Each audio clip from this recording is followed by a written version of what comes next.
Hey guys, what's up? It's John here. Okay, so before we start, I just want to point out something that yes, okay, my hair isn't quite equal on both sides. You got me. Okay, so basically my little brother has been nagging me to let him cut my hair. I held off for weeks and weeks and weeks, but eventually I said, what the heck, what's the worst that can happen? Now, I usually wouldn't ever let anybody do this apart from my barber. But because of the COVID-19 crisis at the moment, that means we're all in lockdown and my barber is shut. So, okay little brother, do your worst. Okay, so what are dividends?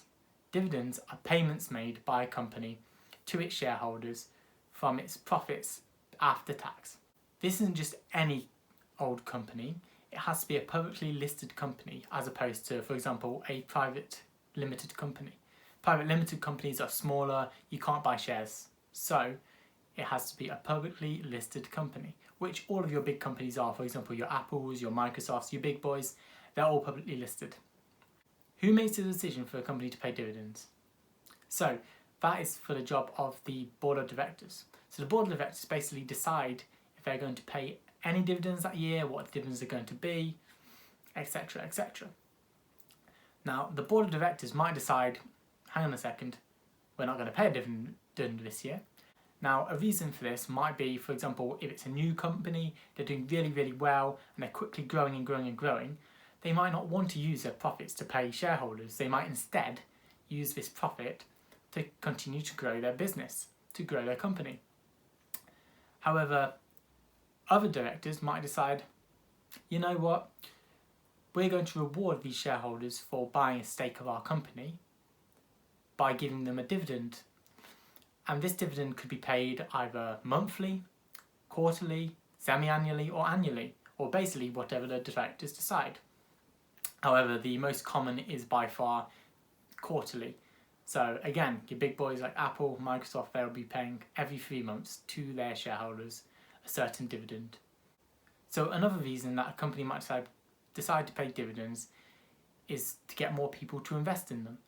So if people look at companies and they say, oh, hang on a second, this company is paying this, this and this to all of their shareholders, and they're doing this pretty reliably, every few months they're getting a decent percentage, then some investors might think, you know what, yeah, I'm going to buy a few stocks of this company.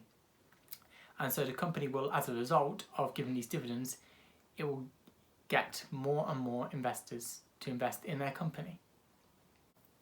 So to describe what a dividend is, as in how much you'd get, the company will basically decide, or the board of directors, as we now know, will basically decide a percentage to give out as a dividend. So this means that however much money you've invested in that company, they'll pay every person a percentage of what they've invested back. So for example, if you invested £100, this might not be very realistic by the way, if you invested, for example, £100 into a company and that's how much it was to buy one share of that company, then that company decides that it's going to pay dividends at a 1% rate, let's say, then you'd get £1 back as a dividend. So that's how it works. You might not know what dividend it's going to be that year. For example, some companies are very, very good at paying consistent dividends. Others are really infrequent. It might dot around a lot more, might be a lot more turbulent. So yeah. Okay, so guys, don't go thinking, hang on a second, I'm going to go and look at the biggest dividend payout percentage possible and I'm going to put all my money in that. No. Okay, it's not quite as simple as that. So some companies, they might have a massive dividend percentage, so you might think, great, I'm going to get loads of money back. However, behind the scenes, this company might be really, really struggling. So they might be failing, and this company might be thinking, okay, we're going to put the dividends up, we're going to put a really high percentage on these dividends so that people invest in our companies and we get lots of money. However, it might not be sustainable for this company to keep on paying out these dividends at such a high rate, and as a result of this company might go bust, it might fail, whatever happens. If the worst thing did happen, for example, for it to go insolvent, then that means that you will pretty much have lost all the money that you put in. So you need to be really, really careful. Just because a company pays a really good dividend percentage, it doesn't mean it's always the best investment.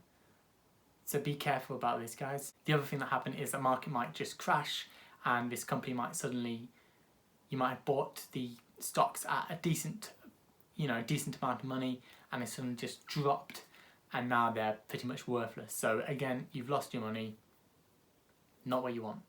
So you guys might be thinking, great, okay, so I'm going to invest in some dividends now. It's going to make me loads of money every month, every few months. I'm going to be, rolling in it. I'm afraid this isn't quite the way it works, guys. So for example, some companies you might have to buy hundreds of thousands of pounds worth of stocks. I don't have that sort of money. Probably most of you guys won't either. And so hundreds and hundreds of thousands of pounds worth of stocks in these companies might get you £1,000 per month. That's what you might be taking home per dividend. So that might be 12 grand a year. And you've got all of your cash just in these stocks and you can't touch it. So is that worth it? It's up to you. You need to think about this, guys. Okay guys, if you really are serious in investing in dividends or you just want to know a bit more about them, what you can do is you can go and see a financial advisor, but make sure this financial advisor is recognised under the FCA. I am not a financial advisor. I am not an expert, trust me. I'm just here for some entertainment purposes and just to give you some basic information. Do not rely on what I am saying when you're going to invest. Do your homework. Contact an expert. So yeah, basically, be careful guys, be clever, and do your homework. Before you go, just smash that like button, subscribe. This has actually been my very first YouTube video, so I hope you guys like it. If you've got any feedback, then please let me know down in the comments. I'll be happy to look at all of these, but hopefully we can grow this channel together and I can keep providing you with some good content. Cheers guys. Stay safe.